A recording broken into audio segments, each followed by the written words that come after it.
ओम श्री गणेशाय नमः। संकष्टी गणेश चतुर्थी व्रत प्रत्येक माह के कृष्ण पक्ष की चतुर्थी को किया जाता है। श्रावण मास के कृष्ण पक्ष की चतुर्थी को किया जाने वाला व्रत श्रावण संकष्टी गणेश चतुर्थी व्रत कहलाता है। भविष्य पुराण में कहा गया है कि जब मन संकटों से घिरा महसूस करे तो गणेश चतुर्थी का व्रत करें। इससे कष्ट दूर होते हैं और धर्म, अर्थ, मोक्ष, विद्या, धन व आरोग्य की प्राप्ति होती है। तो आइए रसपान करते हैं श्रावण मास गणेश चतुर्थी व्रत कथा का।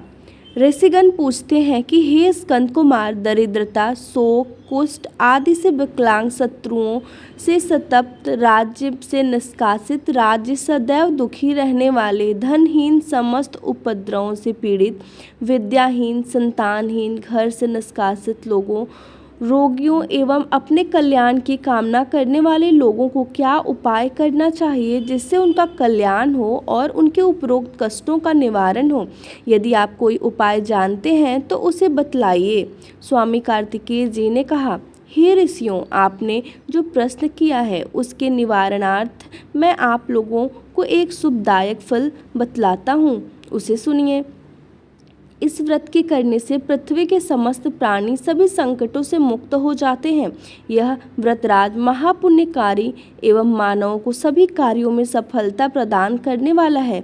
विशेषतया यदि इस व्रत को महिलाएं करें तो उन्हें संतान एवं सौभाग्य की वृद्धि होती है।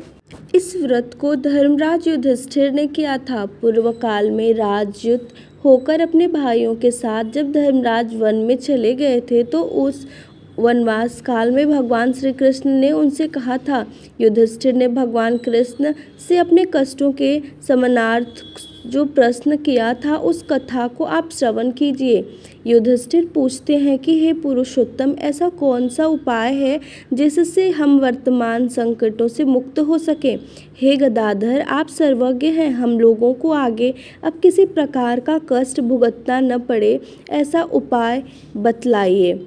स्कंद कुमार जी कहते हैं कि जब धैर्यवान युधिष्ठिर विनम्र भाव से हाथ जोड़कर बारंबार अपने कष्टों के निवारण का उपाय पूछने लगे तो भगवान श्री कृष्ण ने कहा कि हे राजन, संपूर्ण कामनाओं को पूर्ण करने वाला एक बहुत बड़ा गुप्त व्रत है।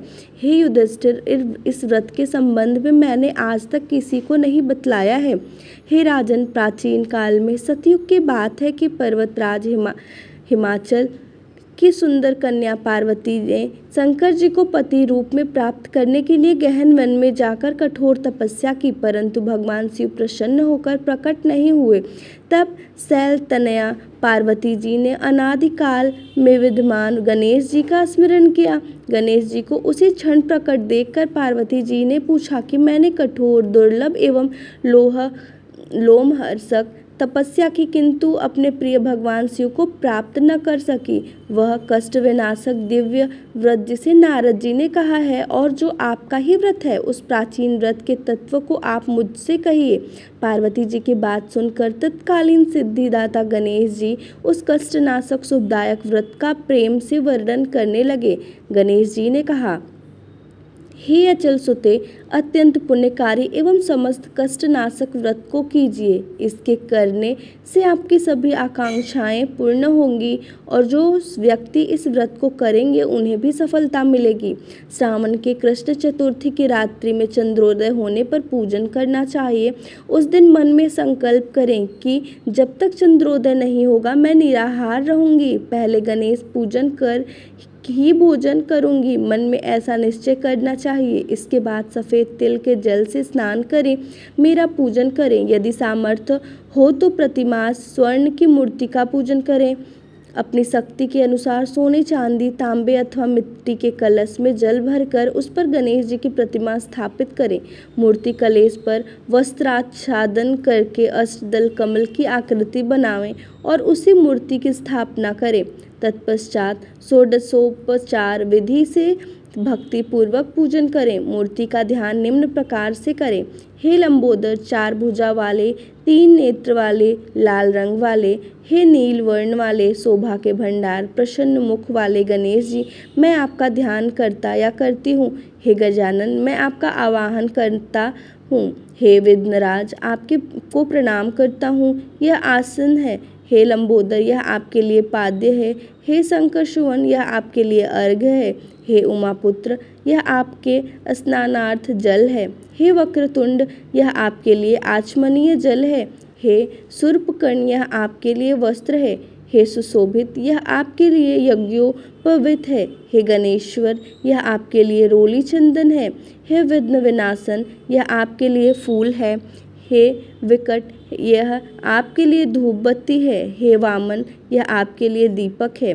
हे सर्वदेव यह आपके लिए लड्डू का नैवेद्य है। हे देव यह आपके लिए निमित्त फल है। हे विघ्नहर्ता यह आपके लिए निमित्त मेरा प्रणाम है। प्रणाम करने के बाद क्षमा प्रार्थना करें। इस प्रकार सोपचार रीति से पूजन करके नाना प्रकार के प्रसादों को बनाकर भगवान को भोग लगाएं। हे देवी शुद्ध देसी घी में 15 लड्डू बनाएं। सर्वप्रथम भगवान को लड्डू अर्पित करके उसमें से 5 ब्राह्मणों को दे दे। अपने सामर्थ्य के अनुसार दक्षिणा देकर चंद्रोदय होने पर भक्ति भाव से अर्घ्य देवें। तदंतर 5 लड्डू का स्वयं भोजन करें। फिर हे देवी तुम सब तिथियों में सर्वोत्तम हो, गणेश जी की परम प्रियतमा हो। हे चतुर्थी हमारे द्वारा प्रदत्त अर्घ्य को ग्रहण करो, तुम्हें प्रणाम है। निम्न प्रकार से चंद्रमा को अर्घ्य प्रदान करें। क्षीर सागर से उत्पन्न हे लक्ष्मी के भाई, हे निशाकर रोहिणी सहित हे शशि मेरे दिए हुए अर्घ्य को ग्रहण कीजिए। गणेश जी को इस प्रकार प्रणाम करें। हे लंबोदर आप संपूर्ण इच्छाओं को पूर्ण करने वाले हैं, आपको प्रणाम है। हे समस्त विघ्नों के नाशक आप मेरी अभिलाषाओं को पूर्ण करें।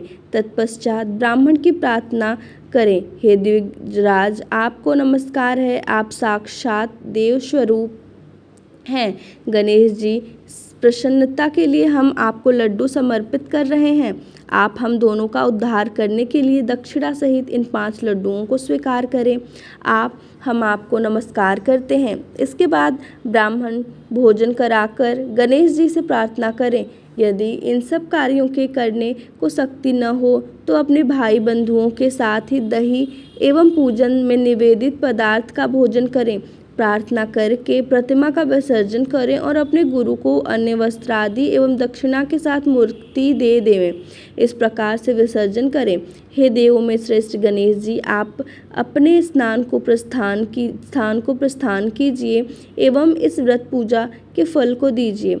हे सुमुखी इस प्रकार जीवन भर गणेश चतुर्थी का व्रत करना चाहिए। यह जन्म भर न करें तो 21 वर्ष तक करें। यदि इतना करना भी संभव न हो तो 1 वर्ष तक 12 महीने के व्रत को करें। यदि इतना भी न कर सकें तो वर्ष के 1 मास को अवश्य ही व्रत करें और श्रावण चतुर्थी को व्रत का उद्यापन करें।